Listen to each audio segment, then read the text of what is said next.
வணக்க மக்களை, சற்றுமுன் கிடைக்கப்பட்ட மிக முக்கியமான தகவல் ஒன்று வெளியாகி இருக்கிறதாம். திமுக மீண்டும் வெற்றி பெற்றால் உதயநிதிதான் ஸ்டாலின் முதல்வரா? பியூஷ் கோயலின் ஒரு அதிர்ச்சி தகவல் என்ன?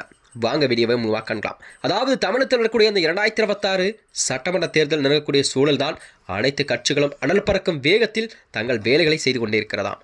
அந்த வகையில்தான் ஆளும் கட்சியான திமுக அரசோ தனது கூட்டணியை வலுவாக வைத்திருக்கும் நிலையில்தான் மீண்டும் ஆட்சி பிடித்துவிடும் நிலைப்பாட்டில் அதற்கான வேலைகளை ஸ்டாலின் தொடங்கிவிட்டார்.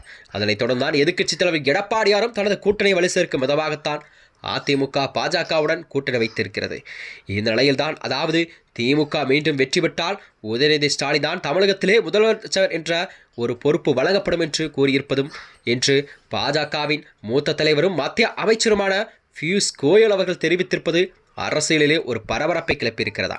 இந்த வகையில்தான், அதாவது கோவையில் தனியார் தொலைக்காட்சி நிகழ்ச்சி ஒன்றில் பேசிய பாஜகவின் மாநில பொறுப்பாளரான பியூஷ் கோயல் அவர்கள், எங்களை பொறுத்தவரை தேசம் முதலில், கட்சி இரண்டாவது, நாங்கள் தான் கடைசி, அண்ணாமலை தமிழ்நாடு முழுவதும் சென்று பணியாற்ற வேண்டும் என்று கட்சி முடிவெடுத்திருப்பது என்பது அவர் தெரிவித்திருக்கிறார். அதாவது அண்ணாமலையால் தான் தமிழகத்திலே பாஜக காலூன்ற வேண்டுமென்றால் அதற்கு அண்ணாமலையின் ஆதரவு மிக முக்கியமாக இருக்கும் என்பதை அவர் தெரிவித்திருக்கிறார். அது மட்டுமின்றி அவர் கட்சியில் பாதிக்கத்தக்க சொத்தும் மூத்த தலைவர் அவருக்கு மாநில தழுவிய அளவைகள் வரவேற்பு கண்டிப்பாக கொடுக்கப்படும் என்று அவர் தெரிவித்திருக்கிறார். அதாவது ஒவ்வொரு வேட்பாளரும் தங்கள் தொகுதியில் அவர் பிரச்சாரம் செய்ய வேண்டும் என்று விரும்புகிறார்கள். அதனைத் தொடர்ந்தால் அண்ணாமலைக்கு ரசிகர் பட்டாளம் மட்டுமின்றி அண்ணாமலையின் ஆதரவாளர்கள் தமிழகத்திலே மிகுதளவில் காணப்படும் சூழல்தான் கண்டிப்பாக உருவாகி இருக்கிறது. அதனைத் தொடர்ந்தால் அண்ணாமலை அவர்கள் அனைத்து தொகுதியிலும் தேர்தல் பிரச்சாரத்தை கண்டிப்பாக ஈடுபடுவார் என்று அவர் தெரிவித்திருக்கிறார். அதாவது திமுக ஆட்சிக்கு எதிராக மாநிலம் முழுவதும் மிகப்பெரிய அதிருப்தி நிலவுகிற சூழலில்தான் ஊழல் எந்த அளவுக்கு அதிகரித்திருப்பது என்பதையும் அறிந்து மக்களுக்கு மிகுந்த வேதனைப்படுவதாகவும் அவர் கூட்டியிருக்கிறார்.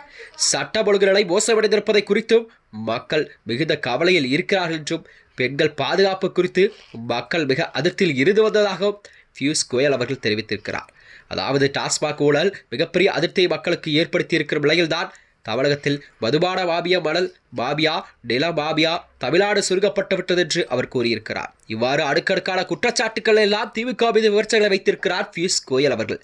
இந்த நிலையில்தான் ஸ்டாலின் முதல்வராக இருக்கிறார்.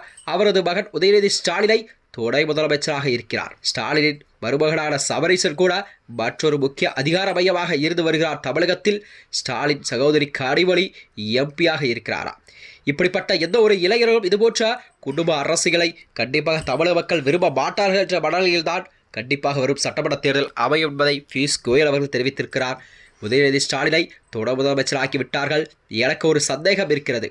ஒருவேளை தவறுதலாக திமுக ஆட்சி மீண்டும் தமிழகத்தில் வெற்றி பெற்றால் கண்டிப்பாக தமிழகத்தின் அடுத்த முதல்வர் உதயநிதி ஸ்டாலின் என்பதை யாரும் மறுக்கப்படாத உண்மையாகத்தான் கண்டிப்பாக திகழும் என்று அவர் கூறியிருக்கிறார்.